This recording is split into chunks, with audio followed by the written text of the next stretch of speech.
Through the lens of my security cameras, I watch them arrive. 20 people, my parents, siblings, their children, and relatives I barely know, pile out of cars with luggage, presents, and ski equipment. My doorbell rings. I don't move. It rings again, longer this time. Then comes the pounding on my door. Megan, we know you're in there. Open up. My father's voice, authoritative as always.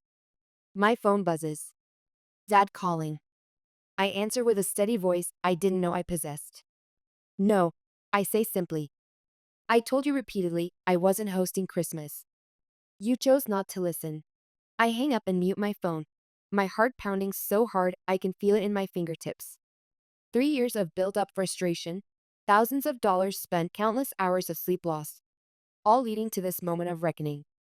The security monitor shows my mother gesturing wildly, clearly ranting about my behavior. My sister Rachel is consoling her crying children. My brother Dave is still pounding on my door. And then, I see something that makes me grab my phone immediately. The kids are making snowballs and throwing them at my windows. How did it come to this? When did I become the family villain? The answer stretches back 3 years, to a decision I've regretted ever since. Flashback. 3 years ago. A house near ski slopes? That's perfect. You should host Christmas this year, my mother said, clapping her hands together as if she just solved a major problem. Her eyes lit up with an excitement that made my stomach tighten. I fidgeted with my coffee mug. I don't know. It's not that big, and I'm not really set up for entertaining. Nonsense, Dad chimed in. It'll be good for you to have some company. You spend too much time alone with your computer. I should have said no firmly then. But growing up as the middle child, sandwiched between Dave, the athletic star, and Rachel, the social butterfly, I'd learned to keep the peace, to fade into the background. I was the quiet one, the odd one out who chose computers over conversation, code over company. After thinking about it for a few weeks, I reluctantly agreed. Just one time, I told myself. One Christmas. As the holiday approached, I worked extra hours to get ahead on my projects. December is actually my busiest season as an app developer. Everyone wants their new apps ready for the holiday rush of phone gifts and downloads. The closer Christmas got, the more I realized I wouldn't have time to cook the massive spread my mother would expect. The day before everyone was due to arrive, I called the best local restaurant and ordered their complete holiday package. Turkey, ham, sides, desserts, the works. It cost a fortune, but I figured it was worth it to avoid the stress of cooking while finishing my work. First Christmas, the arrival. When my family pulled up to my house, it was like watching a clown car unpack. Bags, presents, ski equipment, and noisy kids poured out. My mother rushed over and hugged me tightly. Oh, Megan, this place is gorgeous. I can't believe you live here all by yourself. I smiled, already feeling the introvert alarms blaring in my head. Thanks, Mom. Let me show you around. The tour took about 5 minutes. It wasn't a mansion, just a modest 3-bedroom place. I converted one bedroom into my office, which meant most of my family would be sleeping on air mattresses and pull-out couches. Where's the Christmas dinner? Mom asked, peering into my kitchen. Don't tell me you haven't started cooking yet. Actually, I ordered everything from Pine Valley Restaurant. They're delivering it tomorrow morning, I explained. My mother's face fell so dramatically you'd think I'd just canceled Christmas altogether. Restaurant food for Christmas? I've been swamped with work. I didn't have time to. A good hostess would have made time, she interrupted, her lips pursed. When I hosted Christmas, I started preparing days ahead. I bit my tongue. Mom had been a kindergarten teacher before retiring. Her work had set hours and summers off. My projects had deadlines that didn't care about holidays. But she'd never understood my career, always treating it like some kind of hobby rather than an actual job. I later learned from Dad that Mom had grown up in a family where women's worth was measured by their domestic skills. Her own mother had been ruthlessly critical of any meal that wasn't homemade, any house that wasn't spotless. Mom was simply passing down what she knew. Flashback. Gift exchange. Christmas dinner actually went better than expected. Despite my mother's disapproval, everyone seemed to enjoy the restaurant food. After dinner came the gift exchange. I'd spent weeks picking out perfect presents for everyone. The latest gaming system for Dave, a designer purse for Lisa, artwork for Rachel and Mark, toys for the kids, and a weekend getaway package for my parents. In return, I received a scarf from Rachel, socks from Dave and Lisa, and a coffee mug from my parents that said, "World's Best Aunt." We all pitched in together, Mom explained. We thought it would be more meaningful that way. I smiled and thanked them, even though I knew the combined cost of their gifts was probably less than what I'd spent on any one of them. But that wasn't the point of Christmas, I reminded myself. Still, I couldn't help but wonder if they saw me as less valuable somehow. The unmarried sister, the childless aunt, the career woman. Growing up, Dave was praised for his athletic achievements, Rachel for her popularity, and later her children. What was I praised for? Being a good aunt, a supporting character in their lives. Second Christmas, the unexpected arrival. A year passed quickly. My work kept me busy, and I was grateful for the peace and quiet of my house. Mom and Dad would call occasionally, usually on holidays or my birthday, but they never mentioned Christmas again, which gave me hope that maybe they'd forgotten about making it a tradition. That hope was shattered exactly 2 weeks before Christmas when my phone rang with Mom's extra cheerful voice announcing they were all coming back to my place for Christmas. My stomach dropped immediately.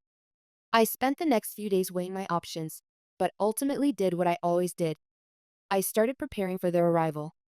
What I wasn't prepared for was the text I received a full week before I was expecting them. "We just left. Should be at your place by dinner." Surprise, I nearly dropped my coffee mug. I called my mother immediately. "Mom, I thought you were coming on the 23rd. Oh, the kids got out of school earlier than expected, and we all managed to get more time off work. Isn't that wonderful?" My deadline-sensitive project, my carefully planned work schedule, none of that registered with her. It never had. 7 hours later, my driveway was once again filled with cars and my house with noise. Mom burst through the door first, giving me a quick hug before immediately complaining that I hadn't decorated yet. "I was planning to do it this weekend," I explained. "I wasn't expecting you until next week." She waved dismissively. "Well, it's good we're here early to help." The help turned out to be Mom directing me where to put everything while she supervised from the couch. Meanwhile, the kids were already making themselves at home, pulling out toys and games and spreading them across my freshly vacuumed floor. Soon after, Mom announced there was nothing to eat in the house. I reminded her I wasn't expecting them until the following week and offered to cook something in an hour, but she insisted on ordering from the expensive restaurant we had used last year. I handed over my credit card, knowing I'd probably regret it. "Just the essentials, Mom. I've already spent a lot this week." She patted my cheek like I was still 12 years old. "Don't worry about money during the holidays, dear. Family is what matters." 2 hours later, she returned with bags of prepared meals from the gourmet section of the grocery store, 3 expensive bottles of wine, and a receipt that made me wince. The breaking point. That evening, as everyone relaxed in the living room, I found myself cleaning the kitchen alone. The sink was piled high with dishes and the counters were covered in food spills. I'd been at it for nearly an hour when Rachel walked in to get another glass of wine. "This place is a mess," she commented, looking around. "Yeah," I agreed, hoping she'd take the hint and offer to help. Instead, she filled her glass and said, "Mom's asking if there's any of that chocolate cake left from yesterday." I dried my hands on a towel and turned to face her. "Rachel, would you mind helping me with these dishes? There's a lot, and I've been cleaning up after everyone all week." She looked genuinely surprised. "Seriously? I'm on vacation, Megan, and the kids are finally settled watching a movie." "I'm on vacation too," I pointed out. "Or at least I'm supposed to be, but I've been working and cleaning and paying for everything." She rolled her eyes. "It's your house. You can't expect guests to clean. I can expect family to pitch in," I countered, especially when they invited themselves. Rachel's face hardened. "I'll go get Mom." Minutes later, both Mom and Rachel returned to the kitchen with indignant expressions. Mom took Rachel's side, stating firmly that they wouldn't clean during their vacation and suggesting that if I didn't want to host, I shouldn't have invited them. "I didn't invite you. I said quietly. You invited yourselves. But they were already turning away, discussing whether there was enough cake for everyone. The final straw on New Year's Day, I was counting down the hours until everyone would leave. But at dinner, Dad announced that they'd all been having such a great time that they had arranged to take more time off and would be staying for another 2 weeks. I was stunned. But I have work deadlines, I explained. This wasn't the plan. You can do your little phone games anytime, Mom dismissed with a wave. Family is more important. The 2 additional weeks they stayed were absolute hell. One evening, I worked frantically in my office only to be interrupted by my nephew Tommy and niece Emma.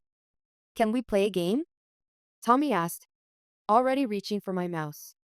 No, I said sharply, jumping up from my chair. This is my work computer. It has important files on it. But we're bored, Emma whined.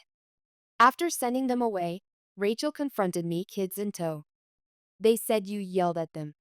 After I explained about my work computer, she rolled her eyes. You're being dramatic. They just wanted to play a game. Then set them up with a game in the living room, I suggested, or watch them yourself instead of sending them to bother me while I'm working. Her face hardened. You know, Megan, this is why you're alone. You have no idea what it's like to be a parent. We don't get to just lock ourselves away when things get inconvenient. No, you just dump your kids on other people and call it a vacation. I snapped back. Back to present the confrontation. I watch on the security camera as my neighbor, Mr. Peterson, approaches my family. After a brief conversation, he calls me. Megan, your family says you've locked them out. Is everything okay? Yes, Mr. Peterson. I repeatedly told them not to come, but they showed up anyway. I'm not letting them in, I see, he says slowly. Well, they're causing quite a disturbance. If they don't quiet down or leave soon, I'm afraid I'll have to call the police. When I hang up, I turn up the volume on my security system. I can hear Mr. Peterson relaying our conversation to my family. This is private property, he explains.